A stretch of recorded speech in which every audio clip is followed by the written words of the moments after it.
प्रयागराज से बड़ी खबर, महाकुंभ की तैयारी में जुटी सरकार। हेली संगम दर्शन योजना की शुरुआत की जाएगी। यमुना तट पर बोट क्लब के पास हेलीपोर्ट तैयार किया जाएगा। संगम के पास बनने वाला पहला हेलीपोर्ट, झूंसी और अरैल में 2 स्थायी हेलीपोर्ट भी बनाए जाएंगे।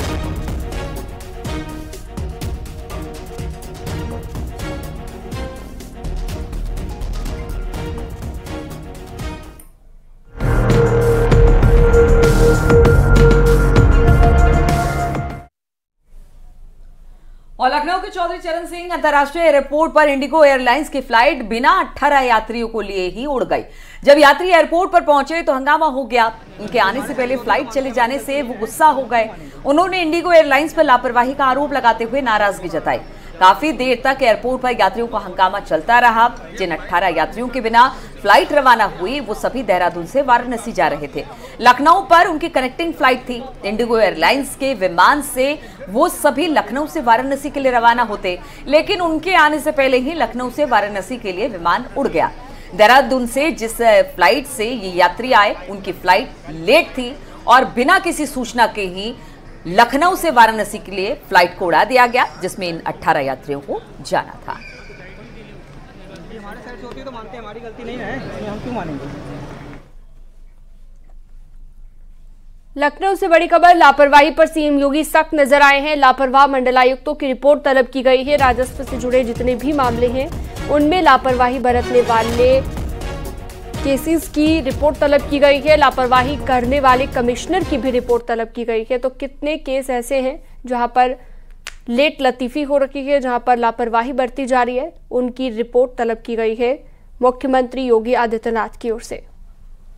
तो लापरवाह कमिश्नरों की रिपोर्ट मांगी गई है सीएम योगी की ओर से। राजस्व से जुड़े केस को जल्द से जल्द उन मामलों में एक्शन लिया जाए, उन्हें जल्द निपटाया जाए और जो भी केस लंबित है उनके कमिश्नर से रिपोर्ट मांगी गई है।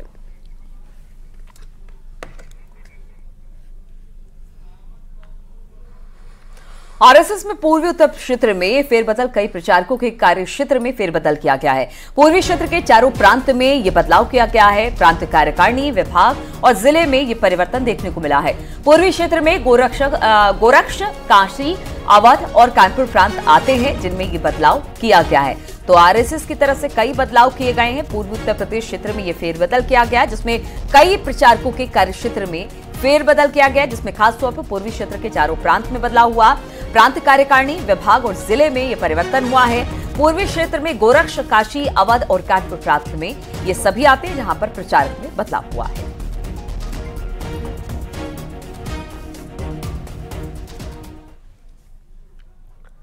कथावाचक प्रदीप मिश्रा के राधा रानी और तुलसीदास पर दिए गए विवादित बयान की आंच अभी थमी भी नहीं है कि अब ब्रह्म ऋषि कुमार स्वामी ने भगवान श्री कृष्ण और हिंदू को लेकर विवादित बयान दे दिया है।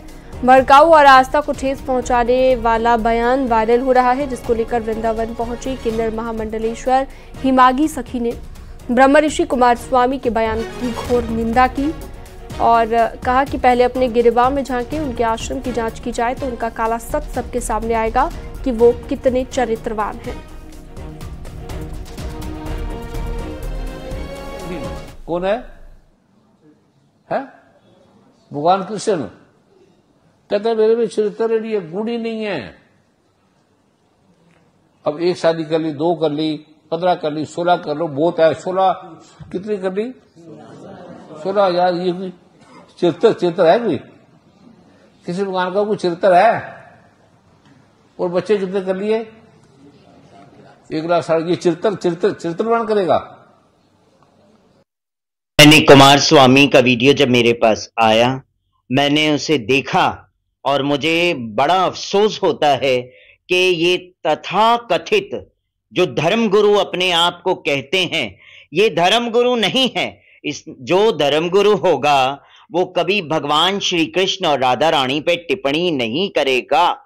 कुमार स्वामी का टिप्पणी वाला जो शब्द है, जिन्होंने कहा कि भगवान श्री कृष्ण जो है चरित्रहीन है, वह मेरे कान्हा, मेरे सखा, पूरा विश्व उनको पूजता है, हमारे कान्हा के ऊपर चरित्रहीन जैसा टिप्पणी किया, 16,000 रानियों के बारे में बात करते हैं, तो मैं कहती हूं आप सबके चैनल के माध्यम से कि आप जब चरित्रहीन भगवान श्री कृष्ण को कहते हो, तो कुमार स्वामी आप कितने बड़े चरित्रहीन हैं, ये आप पहले अपने गिरेबान में झांक के देखें।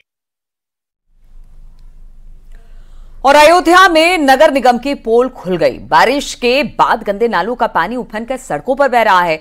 रामलला के दर्शन को जाने वाले राम भक्त गंदे नाले के पानी में घुसकर जाने को मजबूर हैं। मानसून की पहली बारिश में राम की नगरी अयोध्या जलमग्न हो गई। श्री राम अस्पताल, जन्मभूमि पथ और राम पथ पर जल भराव की स्थिति आ गई है। आप तस्वीरें भी देख रहे हैं। अभी तो प्री मानसून बारिश है तब ये हाल है। अभी तो पूरी की पूरी बरसात बाकी है। ऐसे में कितनी दिक्कत हो सकती है। ये वही रामपथ है जिसे भव्य तरीके से सजाया गया था, बेहद खूबसूरत तरीके से बनाया गया था, लेकिन अब ये रामपथ पानी से लबालब भरा हुआ है।